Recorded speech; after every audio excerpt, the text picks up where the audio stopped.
se fala da vinda do Filho do Homem, do arrebatamento da igreja, ele faz menção a Noé dizendo: assim será como nos dias de Noé, em que o povo casava, davam-se em casamento, comiam e bebiam, até que o dilúvio veio e destruiu a todos. Agora eu pergunto: casar é pecado? Não. Dar-se em casamento é pecado? Também não. Comer é pecado? Não. Beber é pecado? Também não. Como é que ele está dizendo aí? Porque assim será nos dias do Filho do Homem, como nos dias de Noé, em que eles comiam, bebiam, casavam e davam-se em casamento. O que aconteceu? Eles estavam dando mais atenção às coisas temporais do que à palavra de Deus. Assim será também nos nossos dias. Nós estamos tão preocupados com a nossa vida, nós damos mais atenção às coisas do mundo do que à palavra de Deus. E quando Deus chama a nossa atenção para a fidelidade na adoração, é que toda a nossa vida deve ser dirigida pela palavra de Deus e em direção ao nosso Deus. Fidelidade na adoração. O que trouxe a derrota para o povo de Israel foi porque eles deixaram ao Senhor Deus. E então, quando Jeremias vem pregar, Jeremias é um dos últimos profetas antes do cativeiro. Jeremias trazendo a palavra do Senhor, o Senhor chama o povo e diz: olha, o meu povo fez duas maldades. A mim me deixaram o poço das águas vivas, e a segunda maldade foi: cavaram para si cisternas rotas que não retêm água. Sabe o que é que fala isso? Fala da nossa adoração. Quando muitas vezes nós estamos deixando de buscar a Deus, o poço das águas vivas, a fonte das águas vivas, e tentamos cavar para nós cisternas rotas, tentamos buscar as coisas mundanas, coisas seculares, coisas que muitas vezes não se constituem pecado, mas quando deixamos a Deus e passamos a buscar essas coisas, elas se constituem pecado na nossa vida. Muitas vezes estamos deixando de buscar a Deus para cavar cisternas rotas. Sabe o que é que fala isso? Nós estamos buscando desculpas, nós estamos buscando muletas, nós estamos esquecendo de buscar a cura para buscar um remédio apenas paliativo, um remédio que por pouco tempo tira a dor, mas não resolve o problema do corpo. E o problema para o pecado da alma, para a doença da alma, querido, ela não se encontra no tempo, ela não se encontra na psicologia. Para a cura da alma só existe um remédio e chama-se o sangue de Jesus Cristo. Nós precisamos ser fiéis na nossa adoração.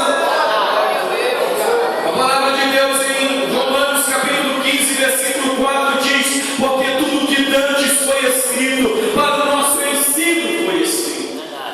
Quando nós lemos a história de Israel, ela está nos falando para que nós tenhamos experiência para não cairmos no mesmo erro que Israel cometeu.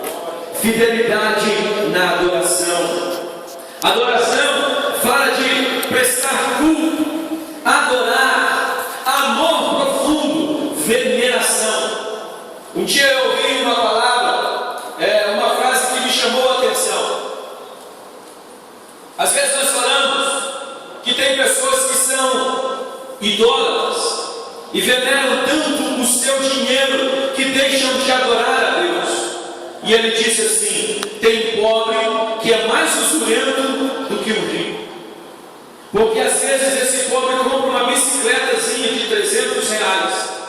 Mas se alguém passar perto da sua bicicleta e derrubar a bicicleta, como diz um linguajar vulgar, ele roda a baiana, ele desce do sapato, apronta os eternos. Sabe o que é isso, querido? É quando ele está deixando de ver que aquilo ali é apenas um meio de bênção que Deus providenciou para ele. Muito mais tem Deus na vida dele. Nós precisamos entender que às vezes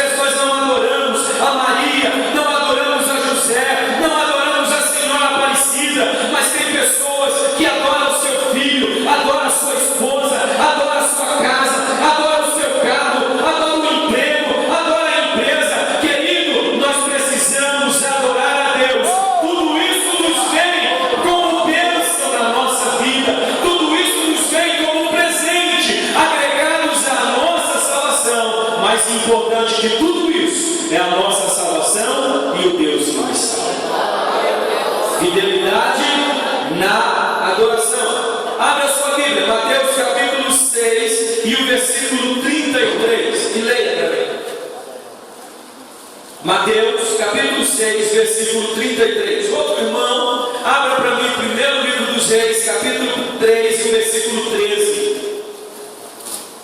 Mas buscai primeiro o reino de Deus e a sua justiça, e todas essas coisas vos serão acrescentadas. Olha aqui. Mas, vírgula, buscai em primeiro lugar, em primazia, o reino de Deus e a sua justiça, e todas outras coisas vos serão acrescentadas. Amém? Amém não. Não é outras coisas, são essas coisas. Mateus 6,33 está falando ali não dos nossos desejos. Mateus 6,33 está falando das nossas necessidades. Há uma diferença entre desejo e necessidade. Sabe o que é necessidade?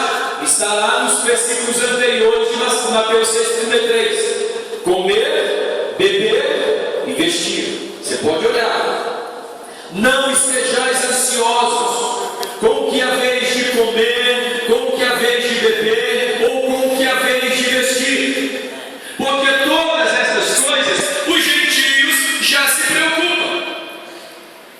É como se Jesus estivesse dizendo: vocês não são gentios, vocês são filhos de Deus, vocês são a raça eleita de Deus. Então não precisa se preocupar com isso, porque Deus já tem providenciado para os seus o sustento necessário para cada um dos seus filhos, para que eles vivam e façam a sua obra aqui na terra. E aí ele diz: buscar em primeiro lugar o reino de Deus, e essas coisas vos serão acrescentadas. Isso é necessidade nossa. Por quê? Porque por causa do pecado nós não podemos mais andarmos nus, porque há a nossa consciência está aberta, já conhecemos o bem e o mal. E uma coisa interessante é que com o pecado veio a malícia. Nós não conseguimos ver a nudez sem ter a malícia no coração. Então nós precisamos nos vestir, nós precisamos também comer, nós precisamos beber, e Jesus já tem provido isso para cada um dos seus servos. Agora você quer ver o que é um desejo? Vamos falar de um desejo aqui. Eu tenho um grande desejo de andar no Ford Fusion. Se alguém quiser suprir o meu desejo nesta noite, eu estou disposto a ir em Goiânia com você e nós vamos lá comprar um Ford Fusion. Isso é um desejo. Se eu não tiver um Ford Fusion, eu não vou conseguir andar? Vou não? Vou. Eu tenho desejo de ter uma casa bem grande. Isso impede que eu viva? Não. Isso chama-se desejo. Agora, necessidade é aquilo que nós precisamos para que nós vivamos. Entenda, querido, não precisa colocar tudo que você tem maior do que o teu Deus.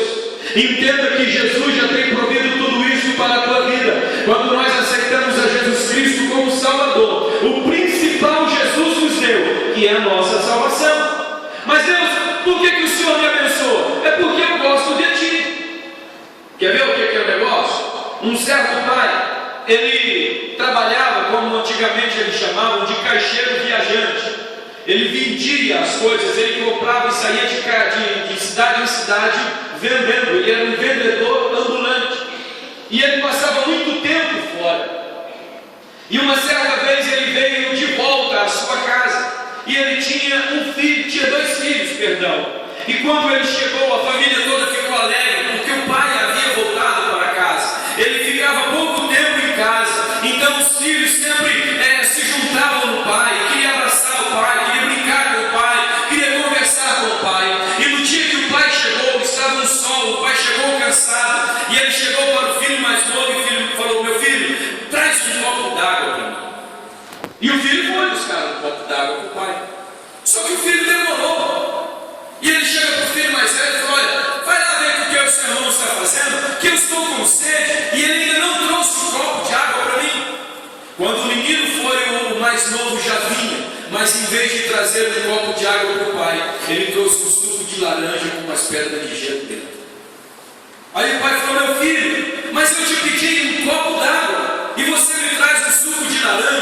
ele disse: Pai, eu estou tão alegre porque o Senhor está em casa, que eu quis fazer um suco de laranja para o Senhor. Querido, entenda que o que nós precisávamos de Deus era apenas um copo d'água, mas Deus tem provido para nós um suco de laranja, algo que não somente nos refresca, mas algo também que mata o nosso desejo. Seja fiel na tua adoração, não coloque as coisas maiores do que o seu Criador. Quando nós olhamos a Israel, Deus está dizendo para eles: olha, Israel, lembra do passado, vocês ficaram 400 anos peregrinos em terra estranha, escravizados, mas eu prometi para Moisés que quando vocês saíssem do Egito, vocês não sairiam de mão abanando. E quando vocês saíram do Egito, eu trouxe vocês cheios de todos os bens. Quando nós lemos o relato da saída do povo de Israel do Egito, lá no livro do Êxodo, você pode ver que após a 10ª praga, o povo de Israel saiu, cada um pedindo para o seu vizinho e para a sua vizinha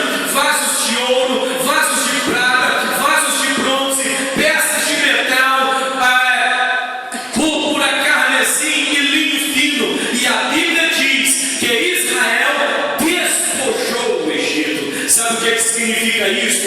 Deus não somente deu a libertação para o povo, mas Deus deu a provisão para que eles atravessassem o deserto. Sabe o que significa isso? Quando Deus abençoa a tua vida, Deus tem em mente 3 propósitos para você. E nós vemos isso, estes propósitos, nesta trajetória, nesta saída do povo do Egito. Deus deu a provisão para eles mesmos. Quando Deus abençoa a tua vida, Deus está abençoando a tua casa. Quando Deus te prospera, é para você trazer um bem-estar para a sua família. Quando Deus abençoa a tua vida, Ele abençoa com o segundo propósito, é para que você abençoe também os teus vizinhos, o teu próximo. Às vezes chega gente perto de você e diz: olha, irmão, me ajude assim. Eu sei que alguns têm condição e ainda assim o ajudam, e Deus te abençoa por causa disso. E o terceiro propósito, para porque Deus te abençoa, é para abençoar a sua obra. Quando Deus falou para eles: olha, peguem vasos de prata,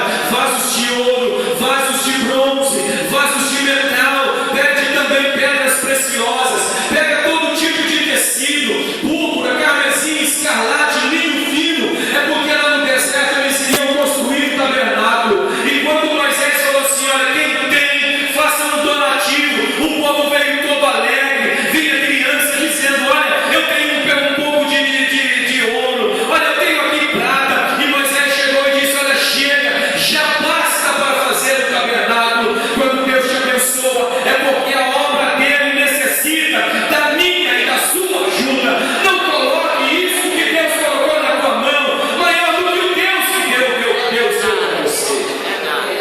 Entenda que Deus te abençoou para abençoar a obra dele.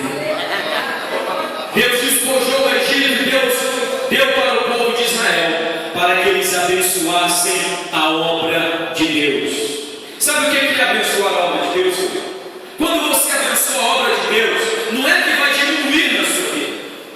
Pega 2 velas, acende uma e deixa a outra apagada.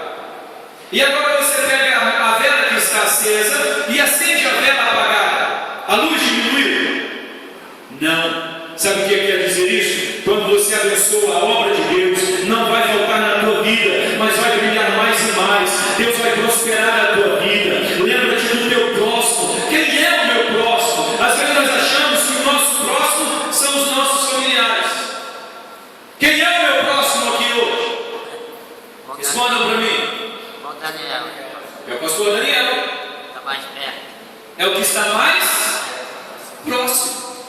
Próximo, querido, é aquele que Deus coloca do teu lado. Eu não sei em qual circunstância, eu não sei em qual momento, mas em algum momento alguém vai chegar perto de você, vai precisar da tua ajuda. E se eu não me engano, no domingo passado eu estava ministrando na escola dominical e eu disse: não existe ninguém tão rico que não possa receber nada, e ninguém tão pobre que também não possa dar nada. Eu aprendi isso pela experiência. Querido, entenda, às vezes alguém vai chegar para pedir a sua ajuda. Seja fiel na tua adoração. O que Deus tem dado para você é para glorificar o nome dele. Seja fiel na tua adoração. 1 Reis 3:13. Leia. Primeiro livro dos Reis, capítulo 3, versículo 13.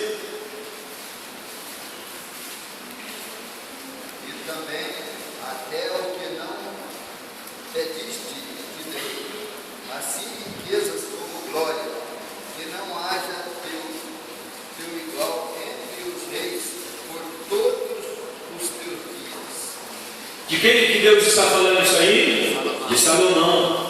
Deus aparece de noite para Salomão, após ele ter sido coroado rei, e diz: Salomão, pede-me o que quiseres. Deus estava querendo provar o coração de Salomão. Agora imagina você dormindo e Deus aparecendo para você e dizendo: filho, pede-me o que quiseres. Você já pensou o que você pediria para Deus? Vai lembrar de tanta coisa. Todos nós crescemos com aquela historinha do Aladim e a lâmpada mágica e do gênio da lâmpada que te deu 3 desejos. Você já imaginou se Deus lhe aparecesse e dissesse: filho, pode pedir 3 coisas? O que nós pediríamos para Deus? Eu tenho. Você quer tentar o coração de um homem e falar: pede 3 coisas que eu vou te dar. Você vai ver o que está dentro do coração dele. Deus chega para Salomão e diz: Salomão, pede-me o que quiseres. Salomão diz: Deus, me dê um coração sábio e entendido para que eu possa governar este teu povo que é tão grande. Deus se maravilhou com a resposta de Salomão e disse: Salomão, porque tu não me pedistes bens e riquezas, também tu não me pedistes nem honra e nem a morte dos teus inimigos, eis que o que não me pedistes, te darei. Eu te darei honra e te darei riquezas como nunca houve antes de ti e nem haverá depois de ti.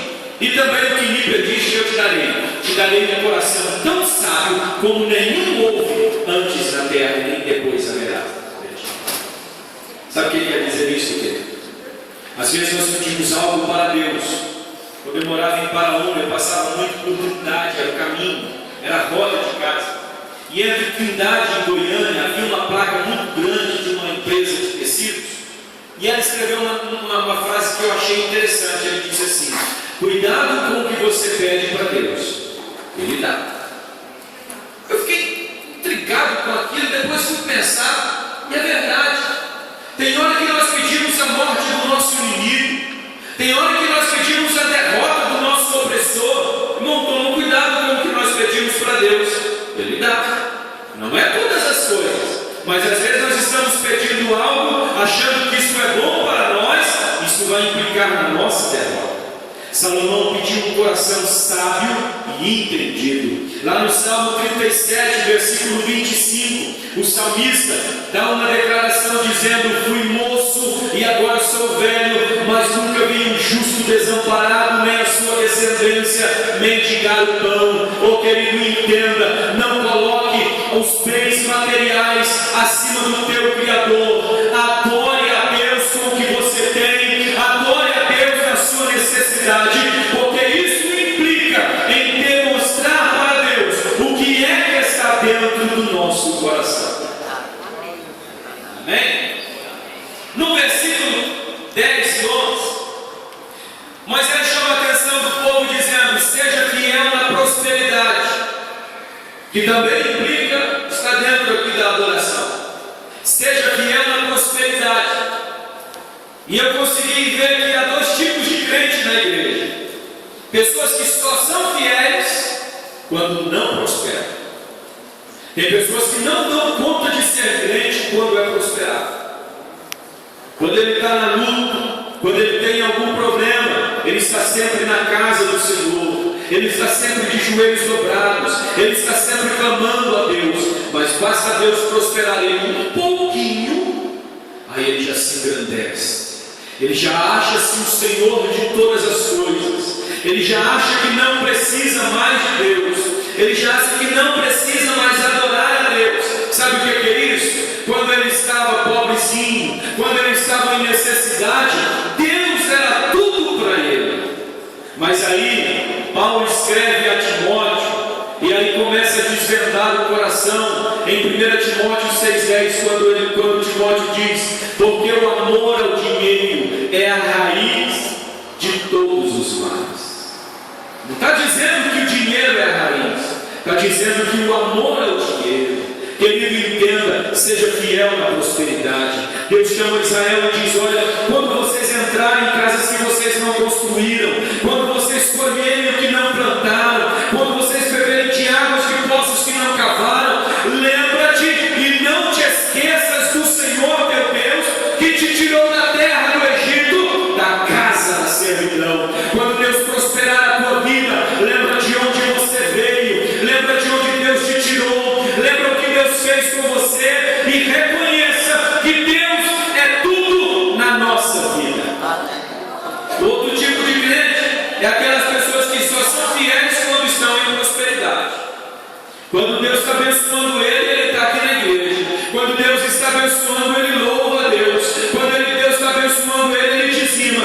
Mas basta vir o vento da aprovação, aí ele esquece de Deus. Eu não quero mais esse Deus. Eu fui na igreja porque falaram que minha vida ia ser transformada. Eu fui na igreja porque eu achei que Deus ia me dar uma casa nova. Eu fui na igreja porque eu achei que Deus ia me dar uma grande empresa para administrar. E aí ele esquece-se de Deus. Cuidado, querido. Que tipo de crente que nós estamos sendo hoje? Que tipo de crente que está sendo detectado em nós hoje? Será que nós só viemos agradecer a Deus quando tudo está bem em casa? Ou somos o tipo de crente que só adoramos a Deus quando estamos na aprovação? E aí Deus chama Jeremias e diz: Jeremias, fica tranquilo, quando eles estiverem angustiados, de madrugada me buscarão. Isso Deus estava falando do povo de Israel, porque o povo de Israel só sabia adorar a Deus em algumas circunstâncias. Querido, entenda, seja fiel na prosperidade, seja fiel quando Deus te der alguma coisa, seja fiel quando Deus te levantar, seja fiel quando Deus te fizer prosperar, seja fiel quando a bênção bater na tua casa, seja fiel. Mas quando tiver o vento da tempestade, o vento da provação, da adversidade bater sobre você, ou quando Deus permitir que você deite o leito da enfermidade, lembra-se e não te esqueças do Senhor teu Deus. O apóstolo Paulo em Filipenses capítulo 4 versículo 11 ele diz: porque já aprendi a contentar-me com tudo o que tenho. E aí ele, no versículo 13 ele diz: posso todas as coisas naquele que me fortalece. Quantos carros que nós vemos aí com adesivos? Posso todas as coisas naquele que me fortalece. Será que você pode mesmo? Quando Paulo disse posso todas as coisas, ele diz: eu sei me contentar com a fartura, mas eu também sei me contentar com a escassez. Oh querido, Deus quer ser adorado nesta noite nas nossas vidas. Deus quer ser adorado nas nossas casas. Quantas vezes nós trocamos a nossa adoração pela murmuração? Quantas vezes nós estamos trocando o nosso culto pela murmuração em casa? Hoje eu não vou na igreja, hoje eu esperei algo de Deus e Deus não me deu. Querido, Deus não está aqui para satisfazer os seus desejos. Deus está aqui para ser adorado. Adore com o que você tem, e quando você não tem, adore o nome do Senhor teu Deus. Adore. Tem pessoas que só sabem adorar a Deus com os seus dízimos, com as suas ofertas, quando estão com um problema. Quando ele está com uma escassez, a primeira coisa que ele retém é o seu dízimo, é a sua oferta. E aí esses dias eu estava lendo a Bíblia, e quando veio o coração, o desejo do coração de Davi para construir o templo, ele chamou Natã, o profeta, e disse: Natã, eu estou com o desejo de edificar um templo para o nosso Deus. Olha, eu habito no palácio e a arca do Senhor habita em tenda. Isso está errado. Davi teve interesse e ele viu o negócio certo. Aí Natã olhou para ele e falou assim: faz tudo quanto está no teu coração, porque Deus é contigo. Natã foi precipitado. Quando Natan vira as costas, vai para casa, Deus vem a Natan e diz: Natan, o negócio não é assim não. Volta para Davi e diz: tu não me edificarás uma casa, mas o filho que vier, que proceder de ti, esse me edificará uma casa. Natan veio e disse: Davi, Deus disse que tu és um homem sanguinário, você já matou muita gente, você é um cara guerreiro. Deus vai trazer um homem que é pacífico, esse vai edificar a casa do Senhor. Sabe o que Davi fez? Tem gente que quando Deus dá um não para ele, ele não entende. Ele fica no chão: Deus não me ama. Olha, eu queria fazer a obra de Deus, Deus não deixou. Não é assim não. A Bíblia diz que Paulo tentou ir para Bitínia, mas o Espírito de Deus não permitiu. Dali, em vez de ir para Bitínia, ele foi para Macedônia. Você precisa entender os propósitos de Deus para a tua vida. Deus falou para Davi: Davi, você não vai me edificar uma casa. Aí Davi começou a preparar os mantimentos, os produtos para construir a casa do Senhor. Davi, irmão, deu tanta coisa para a edificação do templo de Deus. E aí eu encontrei uma frase interessante. Davi diz assim: da angústia do meu coração eu providenciei tudo isso. Davi tinha separado 120.000 ovelhas para sacrificar a Deus. Sabe o que quer dizer isso? Quando Davi deu para o culto a Deus, para um templo que ainda iria ser construído, ele já tinha providenciado, mas ele providenciou, não foi só na fartura, ele providenciou na escassez também. Agora, Deus querido, até quando você não tem, seja fiel até quando você não tem. Quando está pouquinho na tua casa, é porque Deus está provando a tua fé. Quando veio Elias lá para a viúva de Sarepta, aí Elias falou assim: olha, minha filha, me dá um copo com água. Ela falou: isso é fácil, eu vou buscar para o Senhor. Quando ela virou as costas, aí Elias disse, falou também: me traz um pedaço de bolo. Ela falou: oh, meu Senhor. Aí o negócio ficou mais difícil, porque eu estou catando uns gravetos aqui, porque lá em casa eu só tenho um restinho de azeite e um punhado de farinha, para que eu faça um bolo para mim e para o meu filho, para que comamos e esperemos a morte, porque não tem mais nada em casa. Aí Elias veio com uma palavra profética para ela. Quando Deus disser uma palavra profética para você, entenda que junto com essa palavra profética vem algo que Deus requerer da nossa vida também, querido. O negócio não é nada dado de mão beijada, não. A única coisa que Deus nos dá de graça é a salvação. Ele diz: porque pela graça sois salvos. O restante da salvação tem que ter esforço, tem que ter busca. Os dons espirituais já nos foram dados por promessas, não é? Mas para que você receba o dom, você tem que buscar, você tem que jejuar, senão Deus não te usa com o dom. Então entenda, quando vem uma palavra profética, Deus vai requerer alguma coisa. Ele disse: minha filha, faz um pedaço de bolo para mim, porque assim diz o Senhor: não faltará farinha na panela e não secará o azeite na botija, até que Deus faça chover sobre essa terra. Sabe o que Elias estava fazendo? Provando a fé daquela mulher. O que ela tinha em casa, ela dava só por um pedaço de bolo. Com certeza, uma mãe não deixa o filho passar necessidade.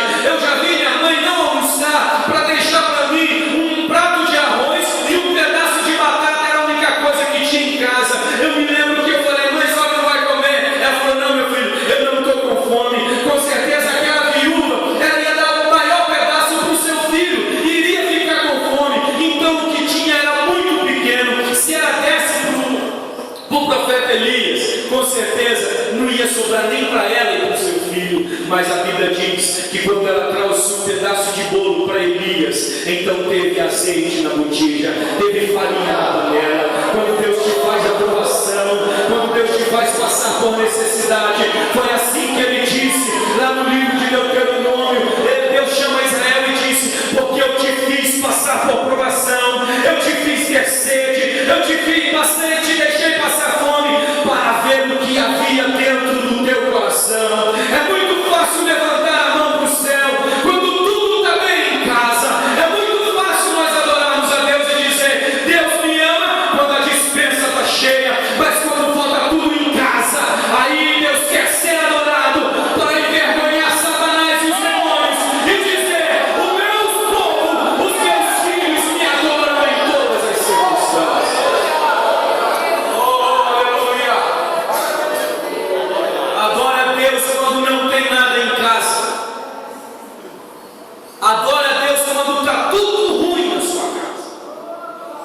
Sabe por quê?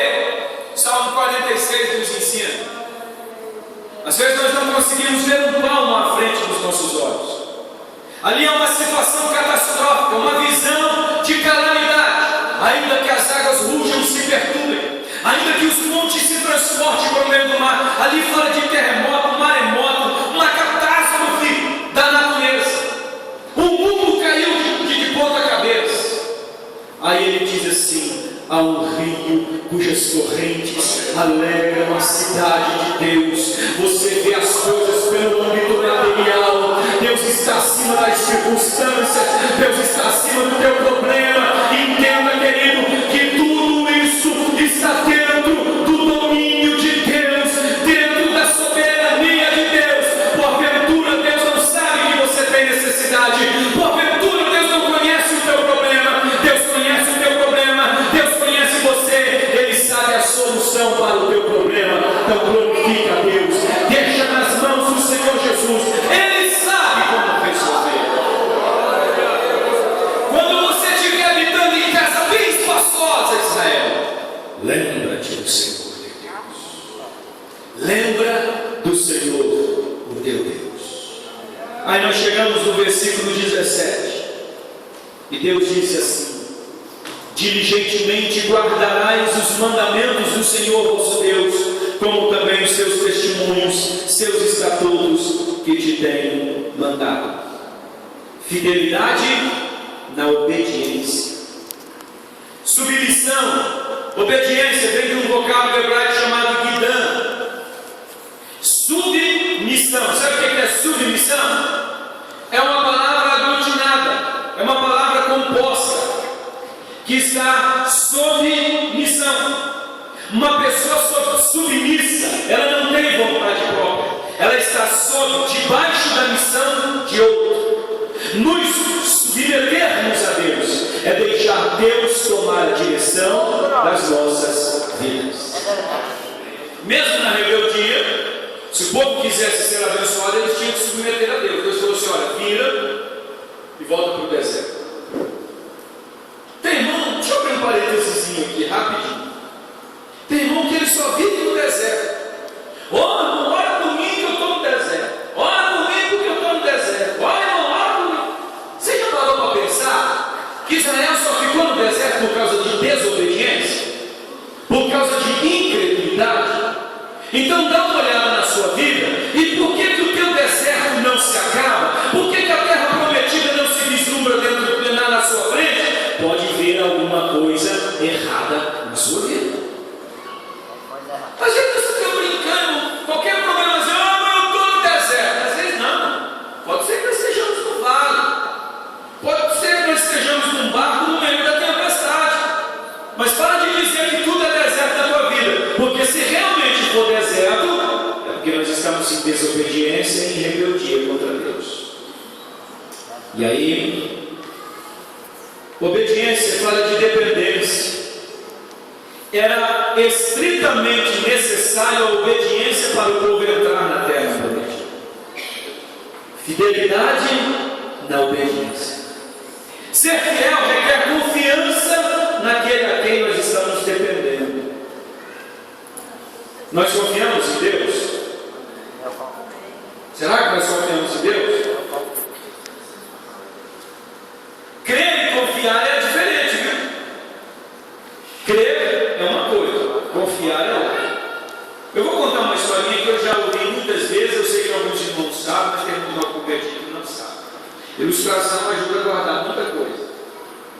Eu lembro que um dia uma irmã chegou para mim e falou: pastor, aquela mensagem que o senhor pregou, não lembro que o senhor pregou, mas eu lembro que o senhor contou uma historinha que eu nunca esqueci. Eu falei: ajuda a guardar. Conta a história que um equilibrista pôs um cordão, uma corda, entre um prédio e outro, e ele passava com uma bicicleta de uma roda só, aqueles chamados monociclos, para lá e para cá, para lá e para cá, e todo mundo aplaudia, todo mundo dizia: esse negócio é bom demais, olha. Aí ele disse assim: quantos acreditam que eu dou conta de passar para lá e para cá com alguém no ombro? Todo mundo falou: eu acredito. Aí falou assim: quantos querem subir no meu ombro? Ninguém. Sabe por quê? A é uma coisa, confiar é outra. Ó Deus, eu creio em Ti como Salvador da minha vida. Eu falei, filho, então entrega a tua vida na minha mão. Não, Deus, espera aí, esse negócio aqui, olha, minha empresa, olha, os meus filhos aqui, deixa comigo, Deus. O resto eu vou tomar conta. Isso não é confiança, Deus. Confiança é Deus chamar o povo e diz: amanhã vocês não vão pelejar, deixa comigo. E o povo ir para a guerra saber, vamos cantar porque amanhã não vai guerrear mesmo. Isso é confiança. Fidelidade na obediência. Para obedecer você precisa confiar. Vou falar uma palavra para os maridos e as mulheres, não ficam muito chateadas comigo não. Mas eu sei que elas vão rir, porque eu tenho experiência. Eu só tenho uma mulher em casa, mas ela é especial. Você quer ver o que é confiança? Você fala assim: meu bem, eu vou te ensinar a dirigir. Aí você ensina ela a dirigir. O dia que vai viajar, fala: meu bem, pode deixar que eu dirijo. Porque os homens, a maioria, não confia em mulher dirigindo. Até que a mulher conquiste o homem nessa questão de dirigir. Isso não é uma coisa, é crer, outra coisa é confiar. Israel, deixa tudo nas minhas mãos. O que Deus está dizendo hoje é: filho, deixa tudo nas minhas mãos. Guarda a minha palavra, obedeça a minha palavra, porque obedecendo a minha palavra é sinal da tua confiança para comigo, é sinal de que o que eu estou mandando você fazer lá na frente vai dar certo. Vai dar tudo certo. Seja fiel na obediência, querido. Atos 5:29, o discípulo disse assim: mais importa obedecer a Deus do que aos homens. Pode confiar a Deus, queridos, de olho fechado, porque Deus dá conta do pecado. Pode deixar com Deus. Aquele que te chamou para a obra é fiel.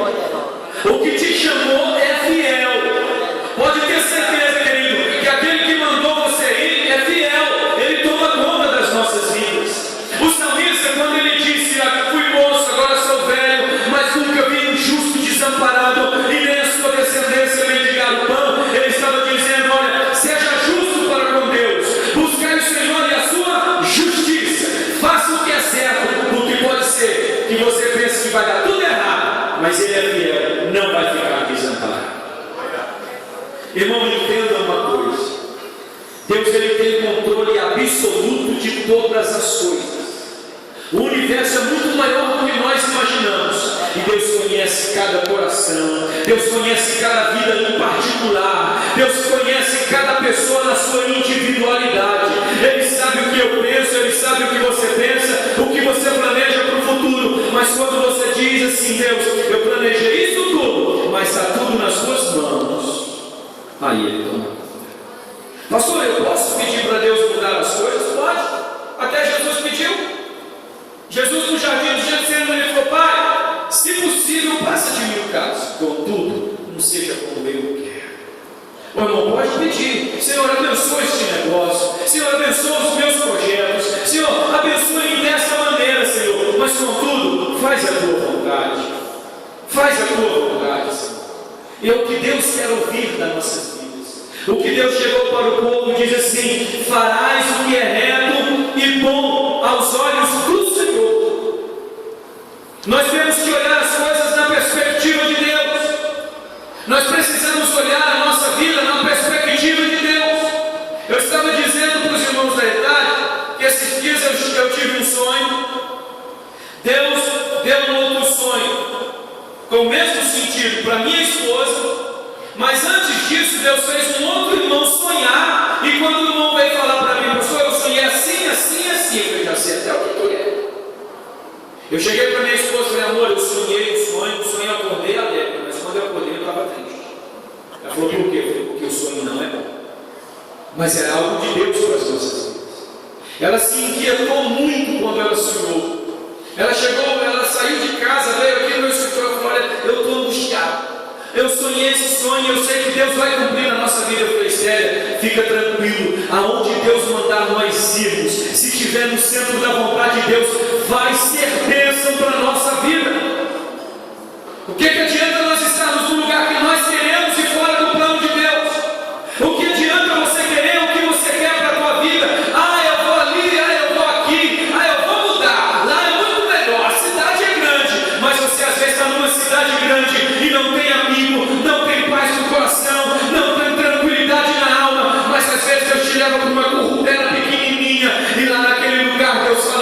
restauração, Deus entra com provisão, Deus muda as perspectivas. Você acorda mais feliz do que em qualquer outro lugar. Você não precisa nem de remédio, porque Deus é a tua cura. Você não precisa nem de uma farmácia, porque Deus é o teu remédio. Você não precisa nem do supermercado, porque a provisão vem na porta da tua casa. Entenda, querido, seja fiel na obediência. Quando você for fiel na obediência a Deus, pode ver que tudo vai clarear para você. A luz da glória de Cristo vai brilhar na tua vida. Deus me faz lembrar aqui, se eu não me engano, 2 Pedro 4:7.